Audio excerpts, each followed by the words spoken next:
Elena was a single mother with exactly $14.50 in her bank account, rushing to catch the last train home with her sick infant strapped to her chest.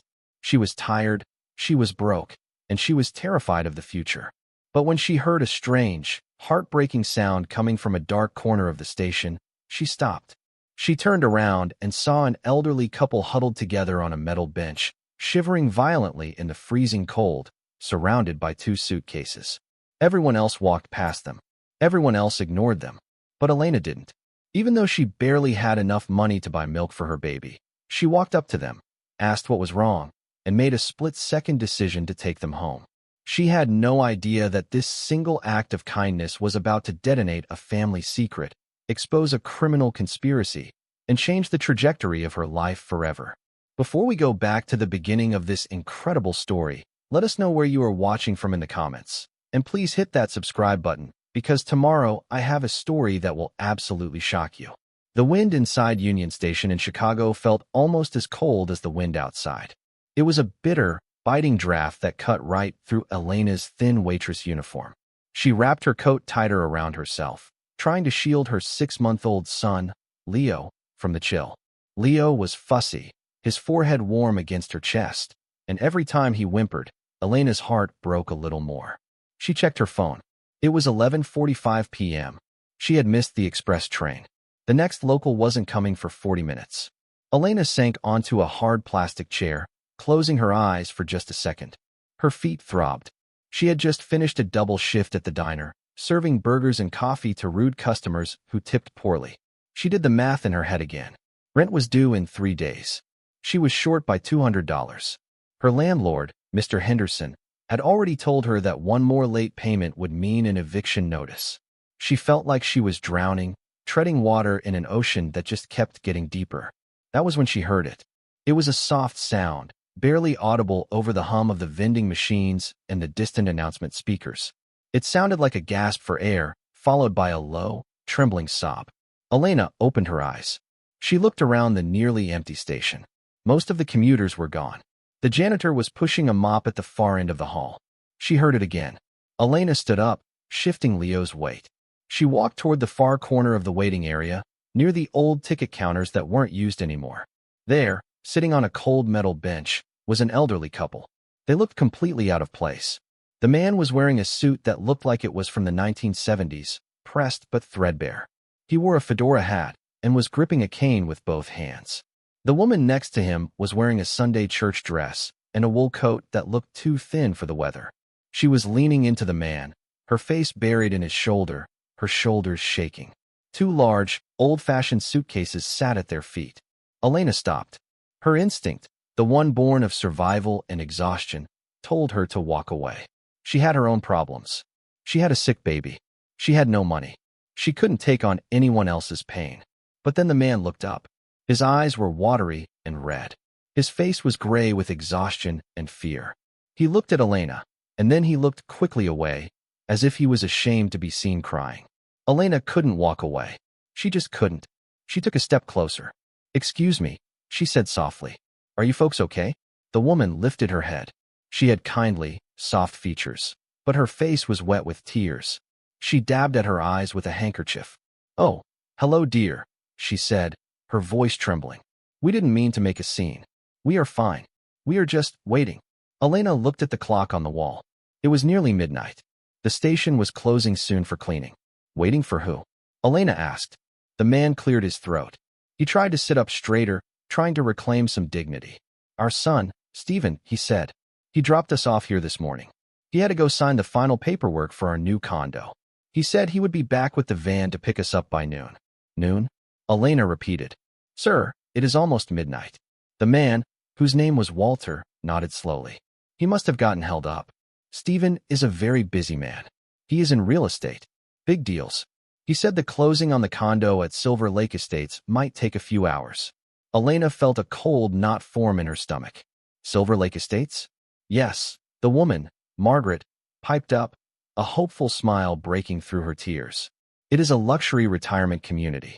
Stephen said it has a heated pool and a garden club. He sold our house on Oak Street this morning to pay for it. He said we wouldn't have to worry about a leaking roof ever again."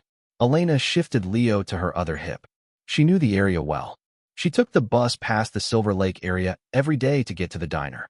"Ma'am," Elena said gently, "there is no Silver Lake Estates. That project was canceled 2 years ago. It is just a dirt lot with a fence around it." The silence that fell over the bench was heavy and suffocating. Margaret blinked, her smile faltering. "No, that can't be right. Stephen showed us the brochures. He showed us the pictures." Walter's hand tightened on his cane until his knuckles turned white.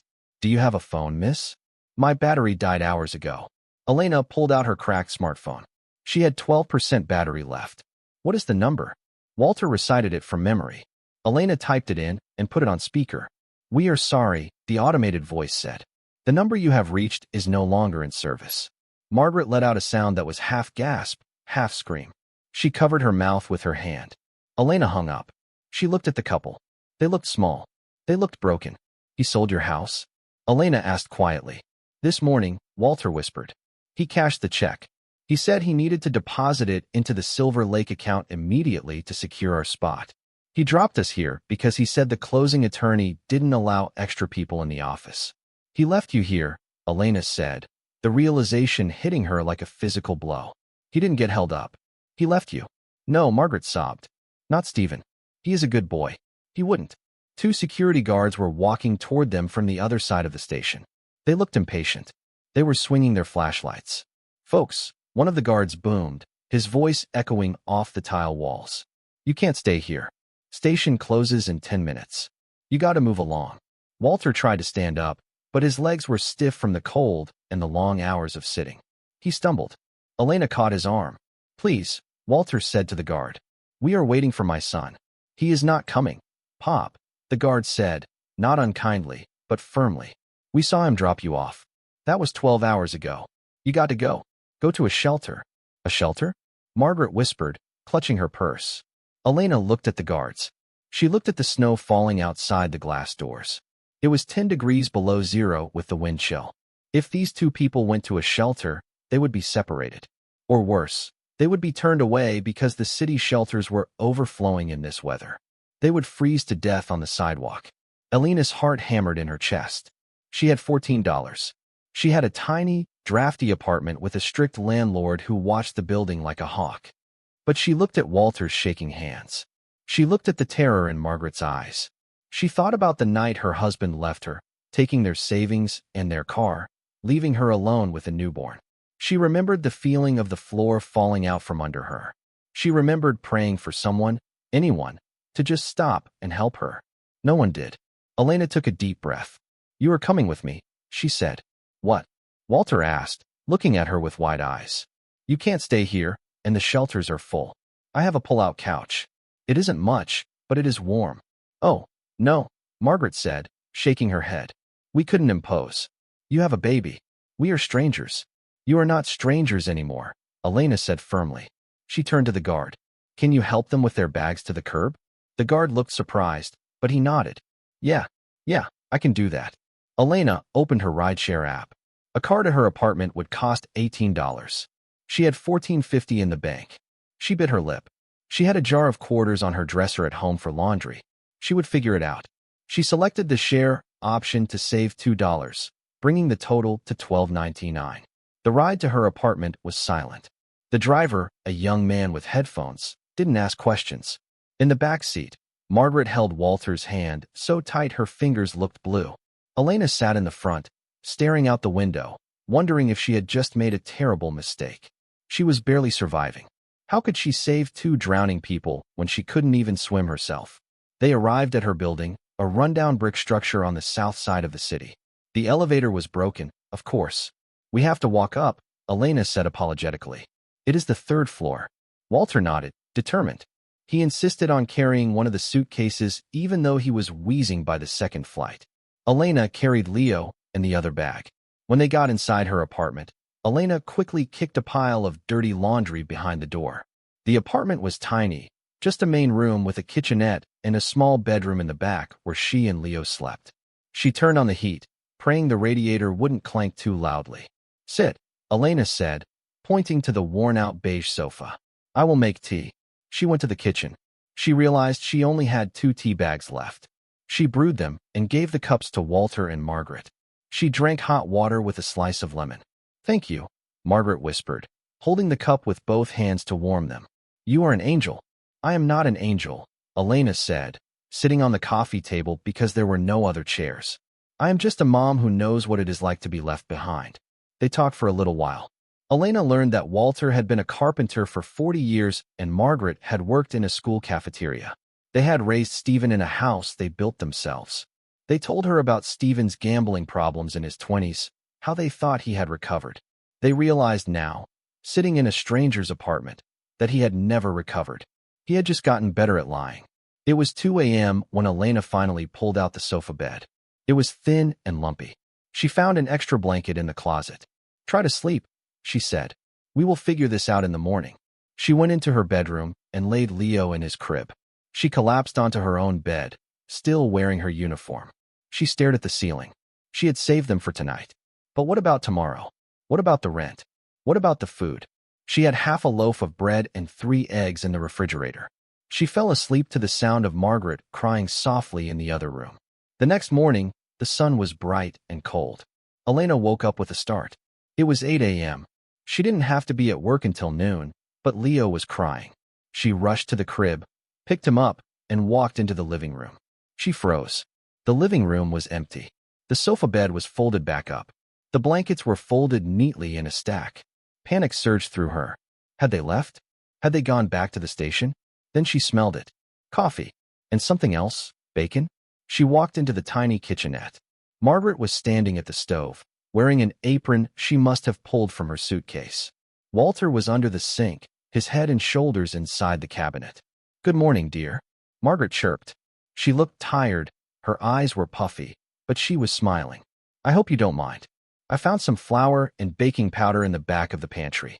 I made pancakes." And Walter found a packet of bacon in the freezer. Elena blinked. I didn't know I had bacon. It was buried under the ice tray," Margaret laughed. "Here, let me hold the baby. You eat." Before Elena could protest, Margaret gently took Leo. The baby stopped crying immediately, fascinated by Margaret's silver hair. Walter slid out from under the sink. He wiped his greasy hands on a rag. "That leak you had," Walter said, his voice gruff but kind. "The U-bend was loose. The washer was completely rotted. I had a spare washer in my tool kit. I always travel with my tools. It is fixed now. No more drip." Elena stared at them. That drip had been driving her crazy for 6 months. Mr. Henderson, the landlord, had refused to fix it, saying it was tenant wear and tear. "You didn't have to do that," Elena said. "I couldn't sleep," Walter admitted. "I needed to do something with my hands." They sat down to eat. It was the best breakfast Elena had eaten in years. For a moment, it felt like a real home. It felt like she had parents again. But the bubble burst at 9 a.m. There was a heavy, aggressive pounding on the front door. Elena jumped. She knew that knock. "It is the landlord," she whispered, her face going pale. "Mr. Henderson." She looked at the suitcases. She looked at the extra people. "Hide," she hissed. "Please, just go into the bedroom. He doesn't allow guests. If he sees you, he will evict me." Walter and Margaret grabbed their coffee cups and hurried into the bedroom. Elena shut the door and took a deep breath. She opened the front door. Mr. Henderson stood there. He was a short, angry man who smelled like cigars. He looked past Elena, scanning the apartment. "Rent is due in 2 days, Williams," he barked. "I am not taking partial payments this month. You shorted me $50 last time." "I know, Mr. Henderson," Elena said, trying to block his view. "I have the money. I will have it." He sniffed the air. "Smells like bacon. You cooking for an army?" "Just me and the baby," Elena lied.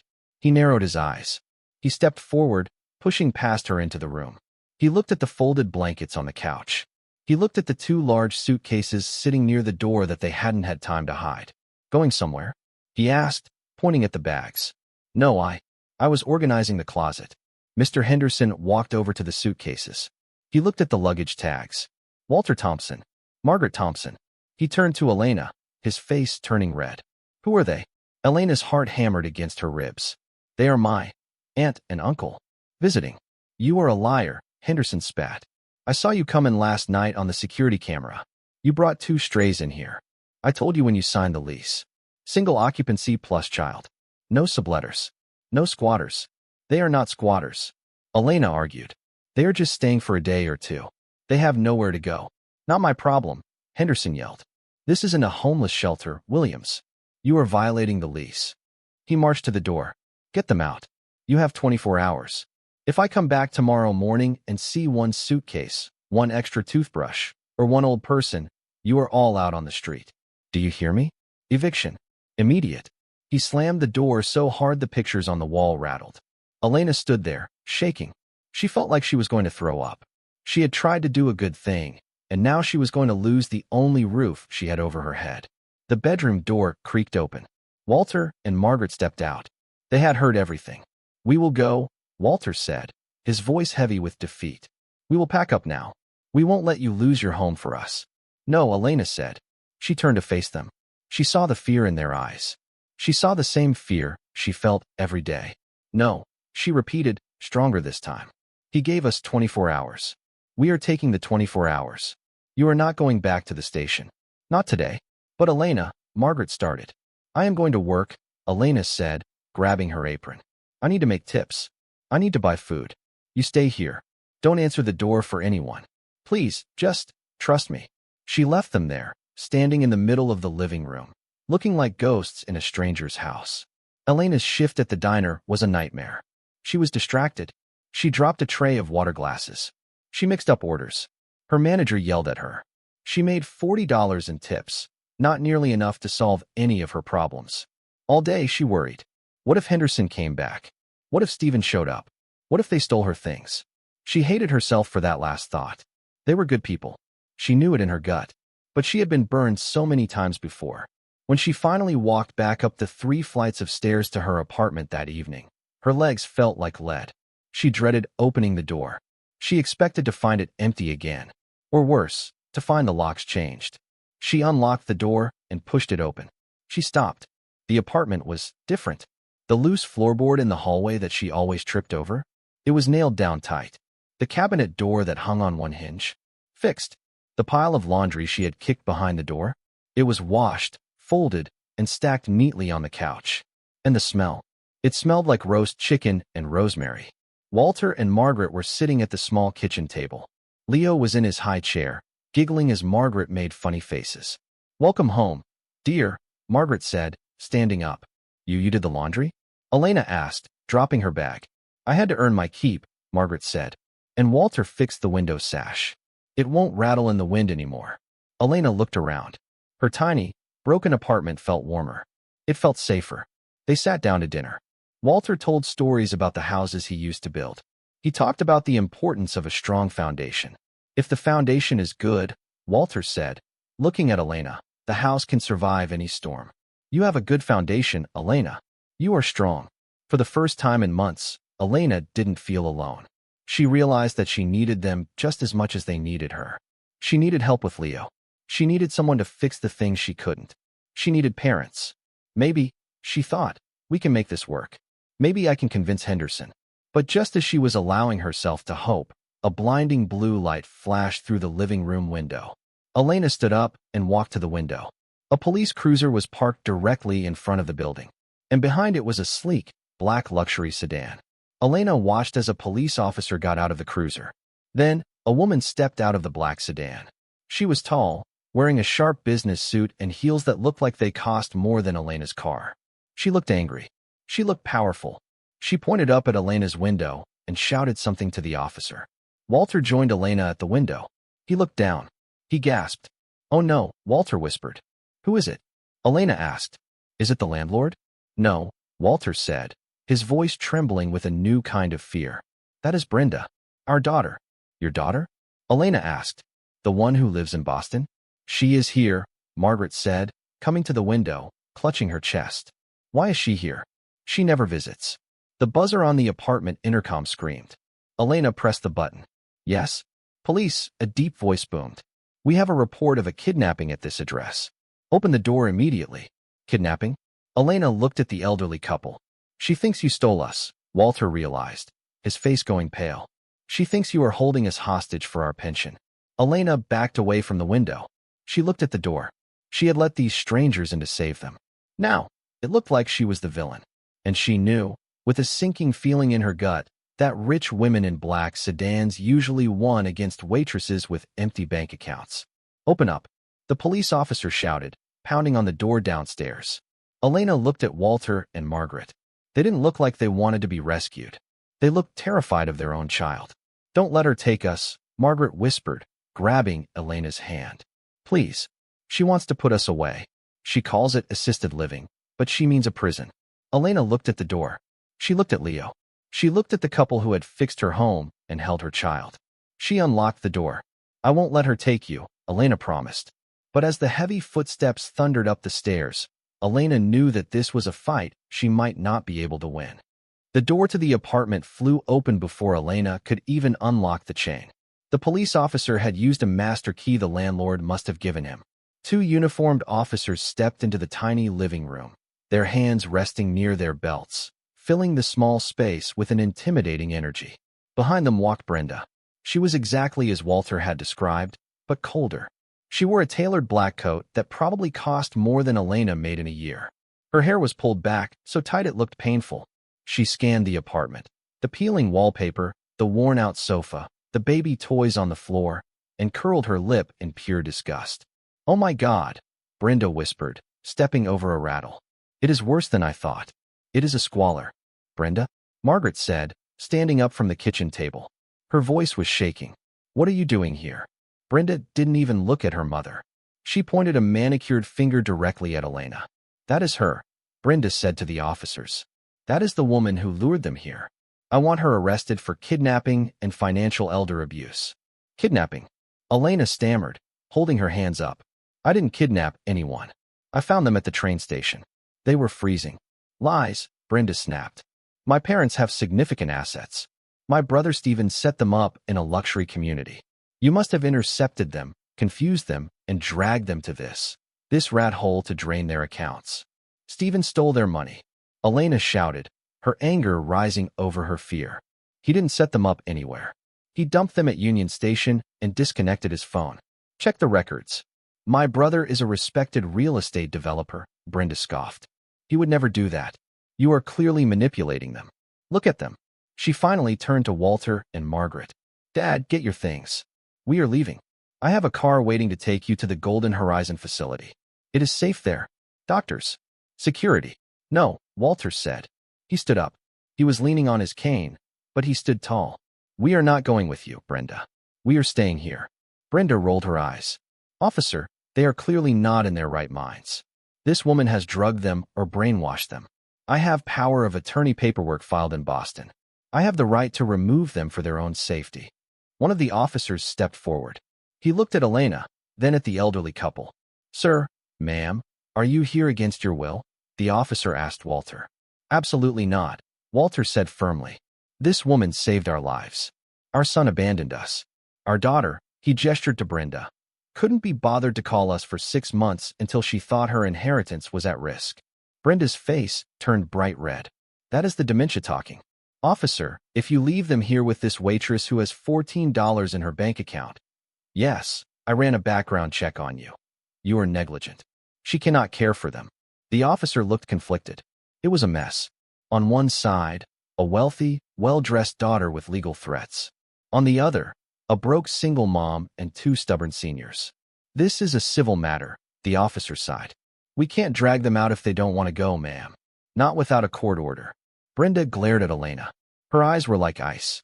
"Fine," Brenda hissed. "You want a court order? You will have one by Monday morning. And you," she stepped close to Elena, invading her space, "you are going to prison. I will bury you in so many legal fees you will never see the sunlight again." Brenda spun on her heel and stormed out. The officers followed. The apartment was silent. Elena sank onto the sofa, her legs giving out. She was shaking. "She ran a background check on me," Elena whispered. "She knows I'm broke. She knows everything." Margaret sat next to her and put an arm around her shoulder. "We won't let her take us. We will tell the judge the truth." "The truth costs money," Elena said, tears spilling over. "I can't afford a lawyer. I can barely afford diapers." That night, nobody slept. The threat hung over them like a dark cloud. The next morning, the battle began. Elena didn't go to work. She couldn't. She called a legal aid clinic, but they were booked for weeks. Then she remembered a customer from the diner, a young man named Sam, who always studied law books while he ate his grilled cheese. He was just a junior lawyer, barely out of school, but he was kind. She called the number he had once left on a napkin. Sam met them at the apartment an hour later. He looked young and nervous, but when he heard the story, his face grew serious. "This is going to be hard, Elena," Sam said, looking through the papers Brenda had served them with just an hour ago. "She is petitioning for emergency guardianship. She claims you are unfit and that Walter and Margaret are incapacitated. The hearing is in 3 days. What do we do?" Elena asked. "We need proof," Sam said. "Brenda claims Stephen is a hero and you are the villain. We need to prove Stephen is the criminal." Sam opened his laptop. "Walter, give me Stephen's social security number if you know it, and the bank account numbers." For the next 2 days, the apartment became a war room. Margaret took care of baby Leo, pacing the floor to keep him quiet so Sam and Elena could work. Walter sat with Sam, calling banks, calling real estate clerks. Then, they found it. On Tuesday night, Sam hit the enter key and let out a low whistle. "Got him," Sam said. Elena leaned over his shoulder. "Look at this," Sam pointed to the screen. The house on Oak Street wasn't sold to a family. It was sold to a shell company registered in Stephen's name. He sold it to himself for half the value, then flipped it the next day for cash. And the bank accounts? He drained them at a casino in Atlantic City 3 days ago. "He gambled it," Walter whispered, his face gray. 40 years of work. He gambled it away in 3 days. "We have the evidence," Sam said, closing the laptop. "Now we just have to survive the judge." The day of the hearing was rainy and gray. Elena wore her only nice outfit, a black dress she usually wore to funerals. Walter wore his suit, which Elena had carefully ironed. Margaret wore her Sunday best. They took the bus to the courthouse because they couldn't afford a cab.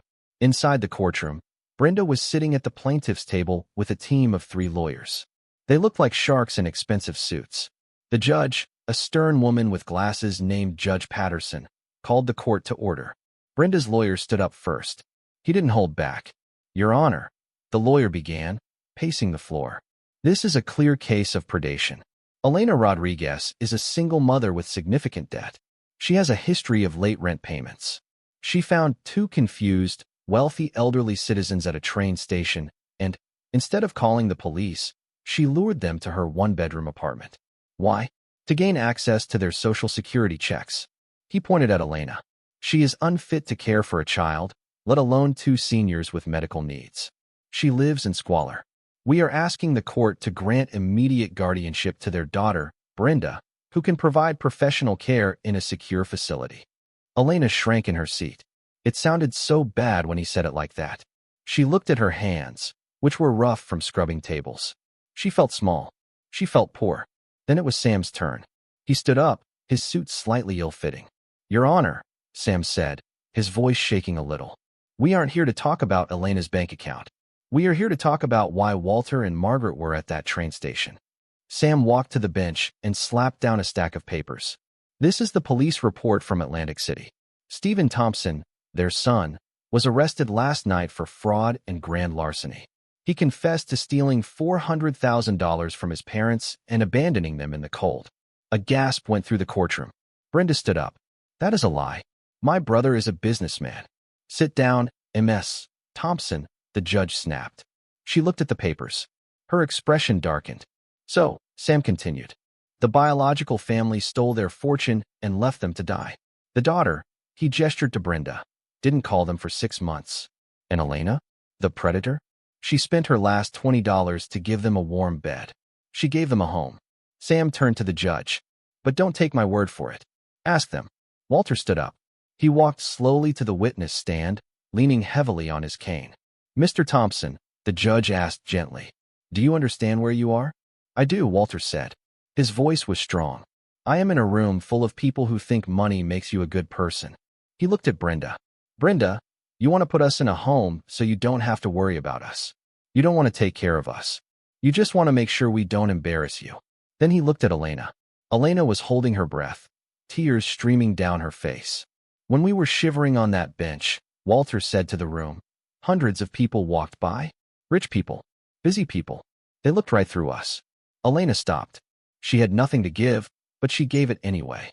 Walter's voice cracked with emotion. My son stole my past. He took the house I built with these hands. My daughter wants to steal my freedom. But Elena? She gave me a future. She gave me a reason to get up in the morning. She lets me fix the sink. She lets my wife hold the baby. She makes us feel like we matter. He wiped a tear from his cheek. Family isn't about whose blood you have. It is about who holds your hand when it is dark. Elena is my daughter now. And if I have to live in a cardboard box, I would choose that box with her over a palace with anyone else. The courtroom was silent. Even the stenographer had stopped typing. The judge took off her glasses. She looked at Brenda, who was pale and staring at the table. She looked at Elena, who was weeping silently. The petition for guardianship by Brenda Thompson is denied, the judge ruled, banging her gavel. Walter and Margaret are competent adults. They have chosen their family. Case dismissed. Elena jumped up and hugged Walter and Margaret. They held on to each other, a tangle of relief and tears. Brenda stormed out of the courtroom without looking back. They had won. But as they walked out of the courthouse and onto the sunny sidewalk, reality came crashing back. Elena's phone buzzed. It was a text from Mr. Henderson, the landlord. I saw the police cars. I don't care what the judge said. You broke the lease. You have 48 hours to vacate the premises. Get out. Elena stared at the phone. They had won the battle, but they had lost the war. They were homeless. What is it? Margaret asked, seeing Elena's face. The landlord, Elena said, trying to keep her voice steady. He is evicting us. We have 2 days. Walter looked at the busy street. We will find something. I can work. I can do carpentry. Walter, you are 78, Elena said gently. And I can't find an apartment in this city that I can afford with an eviction on my record. Just then, Sam the lawyer came running out of the courthouse behind them. Elena, wait. He was waving a piece of paper. I just got off the phone with my uncle, Sam said, breathless. He runs a boutique hotel chain. He saw the news report about the trial. It is already trending online. The waitress and the millionaire scam. I don't want charity, Elena said. It is not charity, Sam said. It is a job. He needs a manager for a historic property he just bought. It has a caretaker's cottage on the grounds, 3 bedrooms, a garden, free rent as part of the salary. Elena blinked. Where? Charleston, South Carolina, Sam smiled. It never snows there. Elena looked at Walter and Margaret. A garden? Walter asked, a spark lighting up his eyes. I haven't had a garden in 5 years. A cottage? Margaret smiled. With a kitchen? Elena looked down at baby Leo in her arms. Then she looked at the gray, concrete skyline of Chicago. She thought about the cold, the struggle, the pain of this city. Charleston, Elena tested the word. It sounded warm. Pack your bags, Elena said, smiling through her tears. We are going home. 2 days later, they loaded a rented U-Haul. They left the tiny apartment behind. They left the mean landlord and the memories of the cold train station. As they drove onto the highway, heading south, the radio news came on. Breaking news. Real estate developer Stephen Thompson has been denied bail in Atlantic City. He faces up to 20 years in prison for defrauding multiple elderly couples. Walter reached over and turned the radio off. He looked at Elena in the driver's seat. He looked at Margaret in the back, singing a lullaby to Leo. He rolled down the window and let the cold wind hit his face one last time. Then he rolled it up, leaving the past behind for good. The drive south felt like driving into a different world. As they crossed the state line into South Carolina, the gray concrete and slush of Chicago were replaced by green trees and air that smelled like wet dirt and sugar. They rolled the windows down. For the first time in months, Walter didn't have to wear his scarf. He stuck his hand out the window and let the warm air hit his palm, smiling like a kid on a field trip. They arrived at the Indigo House Hotel just as the sun was setting. It was a beautiful, old historic building with white pillars and a big wraparound porch.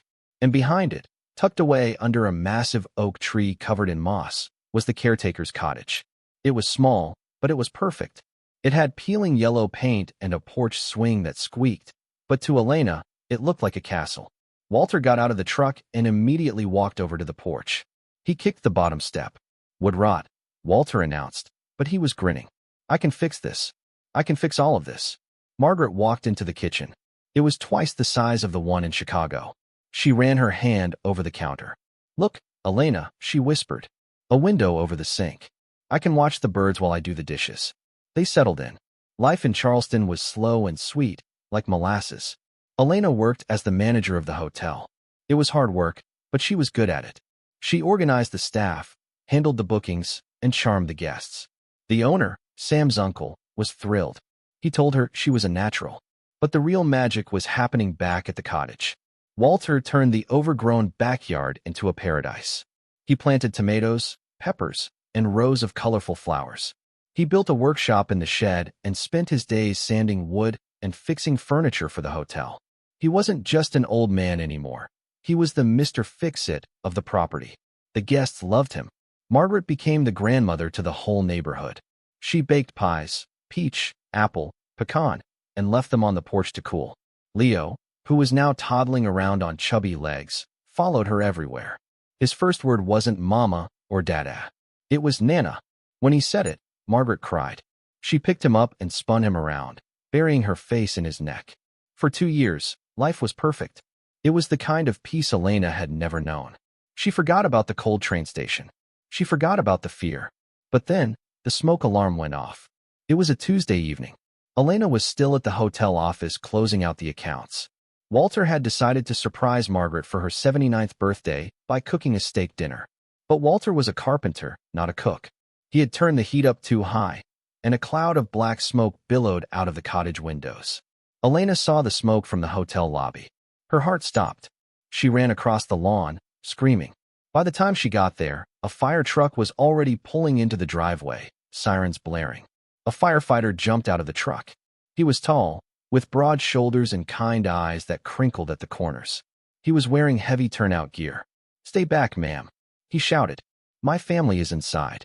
Elena screamed, trying to push past him. Before she could fight him, the front door opened. Walter and Margaret stumbled out, coughing, waving towels. Walter was holding a charred black lump that used to be a steak. "We are okay," Walter yelled. "Just, dinner got a little crispy." The firefighter looked at Walter, then at the burnt steak, and he started to laugh. It was a deep, warm sound. He took his helmet off. He had messy brown hair and a smudge of soot on his cheek. "Well, sir," the firefighter said, smiling at Walter, "I think you might need to order pizza tonight." Elena slumped against the porch railing, her adrenaline crashing. She started to laugh, too, a hysterical sound of relief. The firefighter walked over to her. "Are you okay, miss?" "I am fine," Elena breathed. "Just terrified." "I am Mark," the firefighter said, extending a hand. "Mark Sullivan." "I am Elena." Mark looked at her, really looked at her, in a way that made Elena blush. Then he looked at the chaos, the elderly couple arguing about the steak, the toddler banging a spoon on the porch steps, the cat running up a tree. "Nice family you got here," Mark said. "It is complicated," Elena said, wiping soot from her forehead. "I like complicated," Mark smiled. He didn't ask her outright then. He waited 3 days. He showed up at the hotel front desk, holding a fire extinguisher. "I thought your cottage might need an upgrade," Mark said, putting the extinguisher on the counter. "You know, for the next steak night." Elena laughed. They went for coffee. Then they went for dinner. Elena was terrified to tell him the truth. She was afraid that once he knew she lived with 2 elderly people who weren't related to her, and a toddler, he would run for the hills. Most guys wanted a girl who was free and fun, not a girl who came with a ready-made nursing home. On their 3rd date, walking along the Battery Wall by the ocean, Elena stopped him. "Mark, you need to know something," she said. "I am a package deal. It isn't just me and Leo. It is Walter and Margaret, too. They live with me. I take care of them. They are my family. If you date me, you date all of us." Mark looked at her. He took her hand. "Elena," he said softly, "I didn't come back for the coffee. I came back because I saw how you looked at that old man when he burned the dinner. You looked at him with love. That is the kind of woman I want to be with. Besides, Walter promised to teach me how to build a birdhouse." Mark kept his word. He didn't just fit into their lives. He wove himself into the fabric of it. He came over on Sundays to watch football with Walter. He learned Margaret's biscuit recipe. He let Leo use him as a jungle gym. 6 months later, on a warm summer evening, Mark showed up early. Elena was still getting dressed for their date. Mark walked out to the back porch where Walter was whittling a piece of cedar. "Walter," Mark said, sitting on the step next to him. Walter looked up, peering over his reading glasses. "Hello, son. I have a question," Mark said. He sounded nervous. Walter put down his knife. What is it? I love her, Walter. I love Elena. And I love Leo. I want to ask her to marry me. Walter's eyes filled with tears. He took off his glasses and wiped them on his flannel shirt. Mark continued, but I know that you are her father in every way that matters. So I wanted to ask you first, do I have your blessing? Walter reached out and gripped Mark's shoulder with his rough, calloused hand. Mark, Walter said, his voice thick with emotion. When we were freezing at that train station, I thought my life was over. I thought there was no more goodness left in the world. Then Elena came. And now, you are here. You are a good man, Mark. You protect her. You love her. You have my blessing. You have everything. When Mark proposed that night under the old oak tree, with fireflies dancing around them, Elena said yes before he even finished the sentence. They planned a backyard wedding for the spring. It was going to be simple. Walter was going to build the archway. Margaret was going to bake the cake. But as winter faded, something changed. It started small. Margaret, who had cooked 3 meals a day for 60 years, burned a batch of cookies. Then she forgot to turn off the stove. Then, one afternoon, Elena came home to find Margaret standing in the middle of the living room, holding a hairbrush, looking lost. Margaret? Elena asked gently. Are you okay? Margaret looked at her with wide, fearful eyes. I want to go home, she whispered. You are home, Margaret. We are in Charleston. No, Margaret said, her voice trembling. I want to go to Oak Street. Stephen is waiting for me. The name hit Elena like a physical blow. Stephen, the son who had destroyed them. Elena guided Margaret to the sofa. It passed after a few minutes, and Margaret was back to herself, laughing and playing with Leo. But Elena saw the look on Walter's face. He knew. They went to the doctor. The diagnosis was what they feared most. Alzheimer's. It moved fast, faster than they expected. By the time the wedding day arrived in April, Margaret was having more bad days than good. But on the morning of the wedding, she seemed to clear up. She put on her lavender dress. She brushed Elena's hair. You look beautiful, my girl, Margaret whispered, placing the veil on Elena's head. You look like a princess. Walter walked Elena down the aisle of the backyard garden. He walked tall and proud, despite his arthritis. He handed her to Mark, and there wasn't a dry eye in the small crowd. For one day, everything was perfect. They danced under the string lights. Margaret danced with Walter, resting her head on his shoulder just like she had at the train station all those years ago. But the decline after the wedding was steep. Margaret started to forget names. She forgot Leo. Then, heartbreakingly, she started to forget Walter. There were nights when Walter would sit by her bed holding her hand while she screamed at him to get out, thinking he was a stranger. Elena would find Walter later, sitting on the porch in the dark, crying silently. She doesn't know me, Elena, Walter would sob. 50 years of marriage, and she looks at me like I am an intruder. She knows your heart, Elena would say, hugging him tight. The love is still there, Walter. It is just buried deep. 6 months after the wedding, Margaret caught pneumonia. Her body was too frail to fight it. She passed away on a rainy Tuesday morning, in her own bed, surrounded by the family she had chosen. Walter held her hand until the very end. When she took her last breath, the light seemed to go out of the cottage. The funeral was small. They buried her under a magnolia tree in the local cemetery. Walter didn't speak much after that. He stopped gardening. He stopped going to the workshop. He would just sit in the rocking chair on the porch, staring at the empty swing where Margaret used to sit. Elena tried to cheer him up. Mark tried to get him to watch football. Leo tried to show him drawings. Walter would smile, a sad, ghost of a smile, and pat their hands, but he wasn't really there. He was halfway gone, following Margaret. Elena was terrified she was going to lose him, too. She didn't think her heart could handle it. 2 weeks after the funeral, a storm hit Charleston. It was a heavy, pouring rain that rattled the windows of the cottage. It was 9 p.m. Elena was cleaning up the kitchen. Mark was putting Leo to bed. Walter was in his room, likely staring at photos of Margaret. There was a knock on the front door. It wasn't a neighborly knock. It was a weak, hesitant sound. Elena frowned. Who would be out in this storm? She walked to the door and turned on the porch light. She peered through the peephole. A man was standing there. He was soaked to the bone. He was thin, gaunt, and hunched over. He was wearing a jacket that was too big for him and carrying a plastic grocery bag. He looked like a beggar. Elena unlocked the door and opened it just a crack. "Can I help you?" she asked.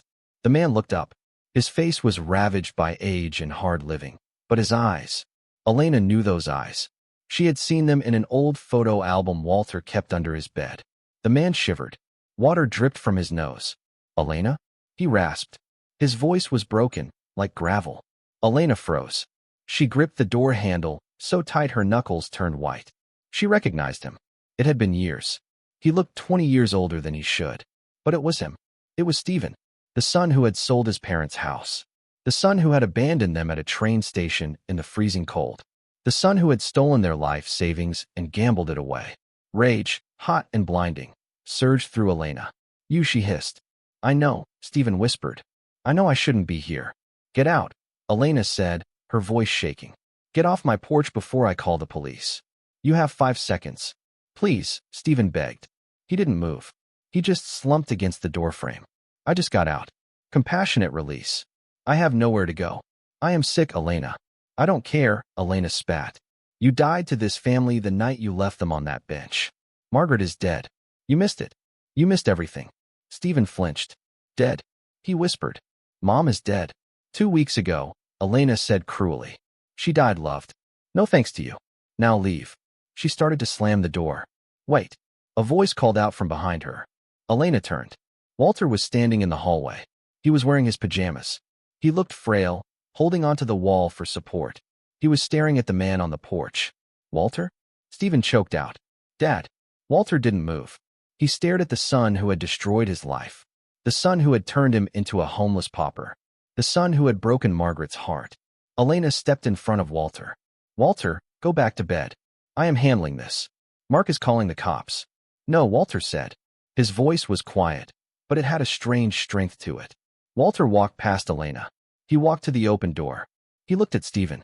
He saw the shaking hands. He saw the hollow cheeks. He saw the fear. "Dad, I am sorry," Stephen sobbed, falling to his knees on the wet porch. "I am so sorry. I am garbage.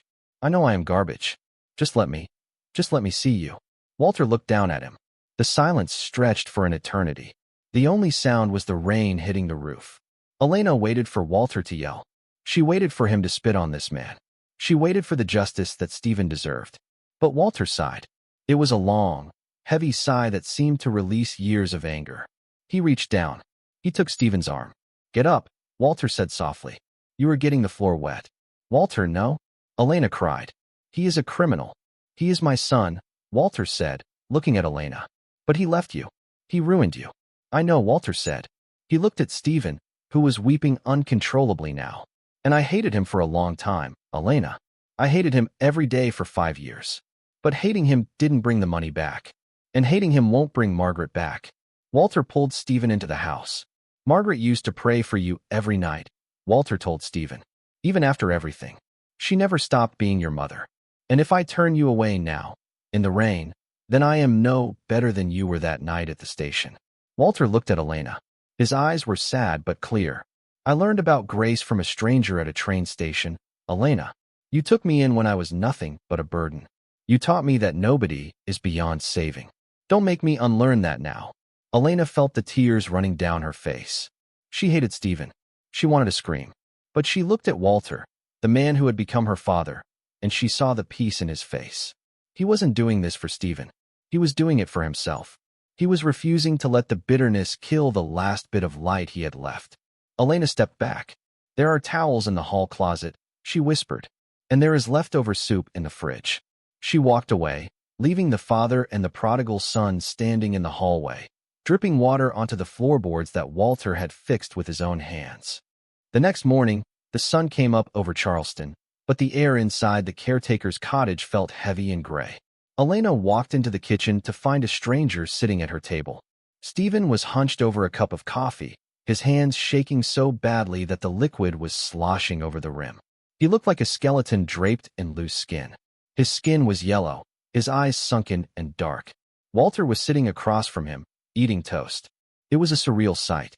The man who had built this life and the man who had tried to destroy it, breaking bread together. Elena didn't say good morning. She poured herself coffee and leaned against the counter, crossing her arms. She watched Stephen like a hawk watching a snake. She had hidden her purse in her bedroom. She had locked the good silverware away. She hated that she felt this way in her own home, but she couldn't help it. Stephen looked up at her. He tried to smile, but it looked more like a grimace of pain. "Thank you for the couch," Stephen whispered. "It was the best sleep I have had in 5 years." Elena didn't smile back. She just nodded stiffly. Walter looked at Elena. His eyes were pleading. He wanted peace. He wanted his family to be whole, even if it was just a broken version of it. Later that afternoon, Mark came over. He took one look at Stephen and pulled Elena onto the porch. "Is that him?" Mark whispered. "The guy who left them at the station?" Elena nodded. "And Walter let him in?" Elena sighed, looking through the window at Walter, showing Stephen a photo album of Margaret. "Walter says he couldn't let him die in the cold. He says forgiveness is the only way to survive." Mark shook his head, looking at the old man with admiration. "Walter is a better man than me. I would have thrown him off the porch." "Me too," Elena admitted. "But I guess that is why Walter is the head of this family. He sees things we don't." Over the next few weeks, the tension in the house began to shift into something else. It wasn't forgiveness, exactly, but it was a quiet understanding. Stephen wasn't there to steal. He was too weak to steal. He spent most of his days sleeping in the guest room or sitting on the porch swing, wrapped in a blanket, watching the birds. He was dying. It was liver failure, complicated by years of rough living in prison. The doctor said he had maybe 2 months. One evening, Elena found Stephen in the living room. He was holding a toy truck belonging to Leo. He was just staring at it, crying silently. Elena sat down in the armchair across from him. "Why are you crying?" she asked. Stephen wiped his eyes. "I am looking at this life you built.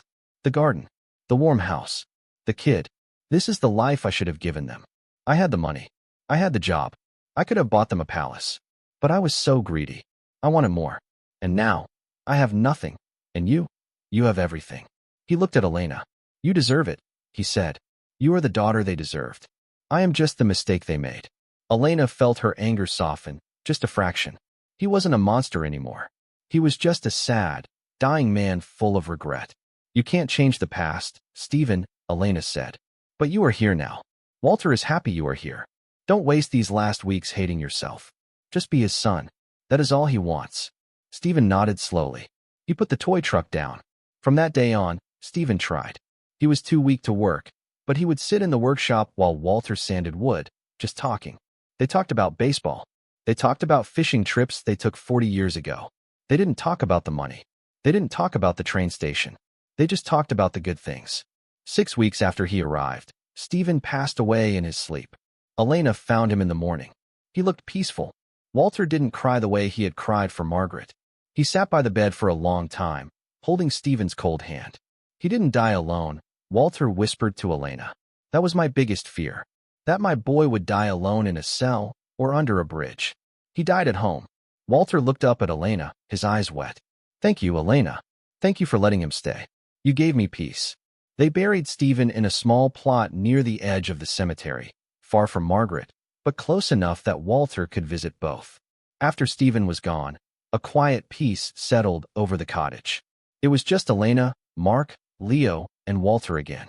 The years began to move faster, like a train picking up speed. Leo started kindergarten. Walter walked him to the bus stop every morning, holding his tiny hand. The other kids called him Grandpa Walter. He fixed their broken toys. He built a bench for the bus stop so the kids wouldn't have to stand in the rain.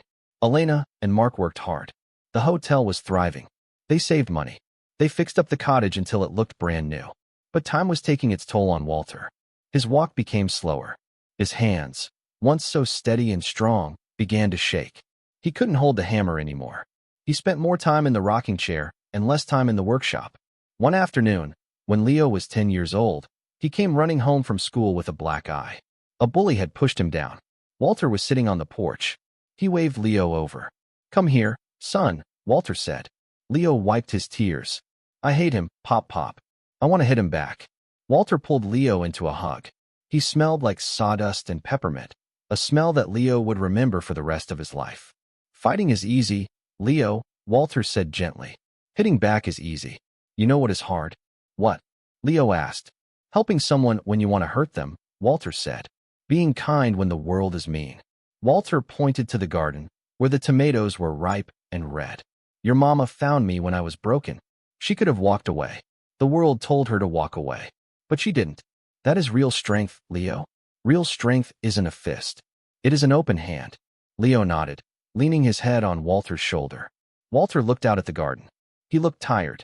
I think I am going to take a nap, Leo, Walter said. I am very tired today. He closed his eyes, the sun warming his face. Elena found him an hour later. He looked like he was sleeping, a small smile on his face. But his chest wasn't moving. Walter Thompson, the man who had fixed her sink and fixed her heart, was gone. The grief hit Elena harder than she expected. When Margaret died, she had Walter to lean on. Now, the cottage felt enormous and empty. The silence was deafening. They held the funeral at the church down the street. It was packed. The hotel owner came. The guests came. The kids from the bus stop came. Everyone had a story about Walter fixing something. A fence, a bike, a bad day. After the funeral, Elena sat in the living room, surrounded by flowers. She felt lost. She felt like that 28-year-old waitress again, scared and alone. Mark walked in, carrying a dusty wooden box. I found this in the back of the workshop, Mark said softly. It has your name on it. Elena took the box. It was made of cedar, sanded smooth and varnished to a shine. Walter must have made it years ago. She opened the lid. Inside, there was a stack of envelopes and a bank book. She picked up the bank book first. She opened it. Her breath hitched.